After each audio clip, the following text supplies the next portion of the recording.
ಇನ್ನು ರಾಜಮಾತೆ ಪ್ರಮೋದ ದೇವಿ ಅವರಿಗೆ ಇವತ್ತು ಜಿಲ್ಲಾಡಳಿತದಿಂದ ಅಧಿಕೃತವಾಗಿರತಕ್ಕಂಥ ಆಹ್ವಾನವನ್ನ ನೀಡಲಾಗಿದೆ. ವಿಶ್ವವಿಖ್ಯಾತ ಮೈಸೂರು ದಸರಾ ಮಹೋತ್ಸವಕ್ಕೆ 2025 ದಿನಗಣನೆ ಆರಂಭವಾಗ್ತಾ ಇದೆ. ಹಾಗಾಗಿ ರಾಜವಂಶಸ್ಥರಿಗೆ ಜಿಲ್ಲಾಡಳಿತದಿಂದ ಅಧಿಕೃತವಾಗಿರತಕ್ಕಂಥ ಆಹ್ವಾನವನ್ನು ನೀಡಲಾಗಿದೆ.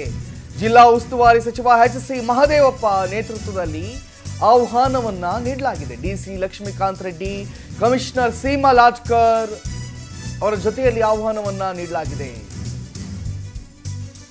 ಅವರು ನಗುಮೊಗದಿಂದ ನಮ್ಮನ್ನ ಬರಮಾಡಿಕೊಂಡ್ರು ಅಂತ ಹೇಳಿದ್ದಾರೆ. ಅವರು ಎಂದಿಗೂ ಕೂಡ ಕಿರಿಕಿರಿ ಮಾಡಿಲ್ಲ ಎಂದು ಸಚಿವ ಮಹದೇವಪ್ಪ ತಿಳಿಸಿದ್ದಾರೆ. ನಾಡಹಬ್ಬ ಯಶಸ್ಸಿಗೆ ಸಹಕಾರ ಕೊಡುವುದಾಗಿ ಹೇಳಿದ್ದಾರೆ. ಕೆಲವೊಂದಿಷ್ಟು ಸಲಹೆಗಳನ್ನು ಅವರು ನೀಡಿದ್ದಾರೆ, ಅದನ್ನು ನಾವು ಪಾಲಿಸ್ತೀವಿ ಅಂತ ಹೇಳಿದ್ದಾರೆ. ಕಳೆದ ಬಾರಿ ಅರಮನೆ ಆವರಣದಲ್ಲಿ ಆಸನ ವ್ಯವಸ್ಥೆ ಹೆಚ್ಚಾಗಿತ್ತು. ಮಳೆ ಬಂದ ಕಾರಣದಿಂದ ಕೆಲವು ತೊಂದರೆಗಳು ಉಂಟಾಗಿದ್ದವು. ಈ ಬಾರಿ ಅವರ ಸಲಹೆಯಂತೆ ಅಧಿಕಾರಿಗಳು ಕ್ರಮವನ್ನು ವಹಿಸಲಿದ್ದಾರೆ. ರಾಜ ಮನೆತನಕ್ಕೆ ಆಹ್ವಾನವನ್ನು ನಾವು ನೀಡಿದ್ದೀವಿ ಅಂತ ಹೇಳಿ ಎಚ್.ಸಿ. ಮಹದೇವಪ್ಪ ಹೇಳಿದ್ದಾರೆ. ನೋಡಿ, ನಾವು ವಿಶ್ವಲ್ಗಳಲ್ಲಿ ತೋರಿಸ್ತಾ ಇದ್ದೀವಿ. ರಾಜಮಾತೆಗೆ ಅವರು ಆಹ್ವಾನವನ್ನು ನೀಡಿದ್ದಾರೆ. ನೀವೆಲ್ಲರೂ ಕೂಡ ಮೈಸೂರು ದಸರಾಗೆ ಬರಬೇಕು, ಬಂದು ಆ ಇಡೀ ದಸರಾವನ್ನ ಸುಖಗಾಣಿಸಿಕೊಡಬೇಕು ಅಂತ ಅವರು ತಿಳಿಸಿದ್ದಾರೆ. ಸೊ ಏನೆಲ್ಲ ಈ ವಿಚಾರಗಳು ನಡೀತಾ ಇದೆ ನೋಡಿ, ಮತ್ತೊಂದು ಮಗದೊಂದು, ಇದರ ನಡುವಿನಲ್ಲೇ ಇದೀಗ ರಾಜ ಮನೆತನಕ್ಕೆ ಅವರಿಗೆ ಆಹ್ವಾನವನ್ನು ನೀಡಲೇಬೇಕು ಖಂಡಿತವಾಗಿ. ಯಾಕಂತ ಹೇಳಿದ್ರೆ ಸ್ವಾತಂತ್ರ್ಯ ಪೂರ್ವದಲ್ಲಿ ಮೈಸೂರು ಸಂಸ್ಥಾನವನ್ನು ಆಳಿದವರು.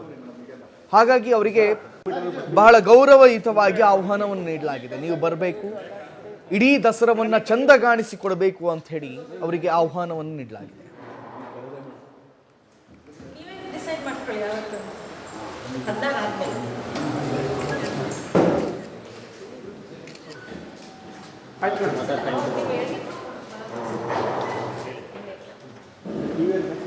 ಈಗ ವಿದ್ಯುಕ್ತವಾಗಿ ಎಂದಿನಂತೆ ದಸರಾ ಮಹೋತ್ಸವಕ್ಕೆ ಸಂಬಂಧಪಟ್ಟಾಗೆ ನಾವು ಮಹಾರಾಣಿಯವರನ್ನ ಸ್ವಾಗತ ಬರಬೇಕು ಅಂತ ಸಹಕಾರ ಕೊಡಬೇಕು. ಎಂದಿನಂತೆ ಎಲ್ಲ ರೀತಿಯಲ್ಲಿ ಅವರು ಮುಖದಿಂದಲೇ ಎಲ್ಲ ಚೆನ್ನಾಗಿ ಮಾಡಿ ಜನರೆಲ್ಲ ಒಟ್ಟಿಗೆ ಸೇರಿಸಿ ಒಂದು ಚರಿತ್ರೆಯನ್ನ ಸರಿಯಾದ ರೀತಿಯಲ್ಲಿ ಆಗಲಿ ಅಂತ ಅವರು ಸಂತೋಷವಾಗಿಯೇ ಅವರು ಎಂದೂ ಅವರು ಇನ್ನು ಕಿರಿಕಿರಿ ಮಾಡಿಲ್ಲ. ಯಾವತ್ತು ಅದೇ ಉತ್ಸಾಹ, ಅದೇ ಸಂತೋಷದಿಂದ ನಾಡಹಬ್ಬ ದಸರಾ ಎಲ್ಲ ಜನರು ನಾವು ಕೂಡುವಿಕೆ ಅವರೆಲ್ಲ ಸೌಹಾರ್ದತೆಯಿಂದ ಇರಬೇಕು, ಜನತೆಗೆ ಒಳ್ಳೇದಾಗಬೇಕು ಅನ್ನೋ ಸದುದ್ದೇಶದಿಂದ ಅವರು ಸಂತೋಷವಾಗಿ ಎಲ್ಲ ಸಹಕಾರವನ್ನು ಕೊಡಲಿಕ್ಕೆ ಮತ್ತು ದಸರಾ ಯಶಸ್ವಿ ಆಗಲಿಕ್ಕೆ ಸಹಕಾರ ಕೊಡ್ತಾರೆ. ಈಗ ವಿದ್ಯುತ್